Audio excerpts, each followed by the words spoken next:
Низкое напряжение в сети, частые перепады, да еще сюрпризы погоды, постоянно вносящие коррективы в быт сельчан. Жители улицы Хрущева с такими неудобствами жили не один год. Усман Ужахов поселился здесь еще в начале 60-х. Тогда это был маленький необжитый островок на окраине села, где не было никаких благ цивилизации, вспоминает он. Здесь никого не было. Деревянные стояли столбы в то время.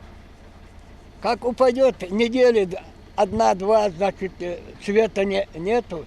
Мы лампы зажигаем, с лампами жили. Теперь же мучениям жителей Хрущева и еще 8 улиц района новостроек пришел конец. Работы по замене ветхих электросетей начали еще около месяца назад. Сейчас здесь задействованы 2 бригады электриков, по 3 человека в каждой, которые трудятся над тем, чтобы свет пришел в дом каждого. Задействованы 2 спецтехники. Ведется монтаж высоковольтной линии, подводится к трансформаторной подстанции, и в последующем будет обвязка трансформаторной подстанции.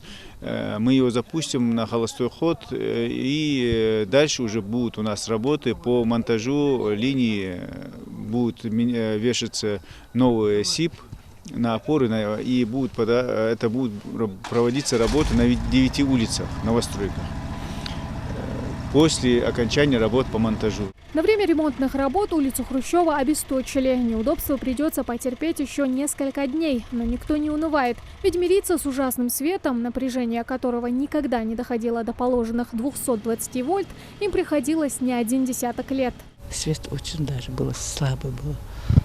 Невозможно было даже детям по соседству. Детям я вижу, что они не смогли даже уроки делать. Даже в школу они когда ходили, вообще свет по улицам еще не было. Сейчас мы надеемся, что будет свет. Решить проблему с электроэнергией местные жители пытались и собственными силами. Кто-то поставил деревянные столбы, кто-то купил и провел провода. Однако этого было недостаточно. Ненадежные опоры то и дело ломались, а сильные порывы ветра обрывали линии электропередач. Администрация тоже разводила руками. Денег на замену ветхих сетей в местном бюджете не хватало. Это отдаленное место. Сразу, чтобы проложить здесь коммуникации, чтобы сделать это было трудно.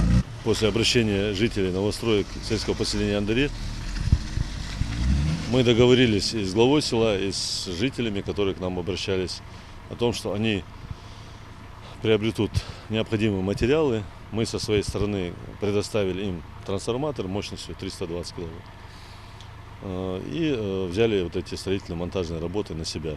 Получить качественную электроэнергию с напряжением 220 вольт, а значит снизить ее потери и навсегда забыть о проблемах со светом. Жители смогут уже через несколько дней. Энергетики обещают, что все будет сделано в лучшем виде. Ну а жители, в свою очередь, будут исправно платить за свет. Тамара Хшагульгова, Майырбек Миржоев, Новости 24.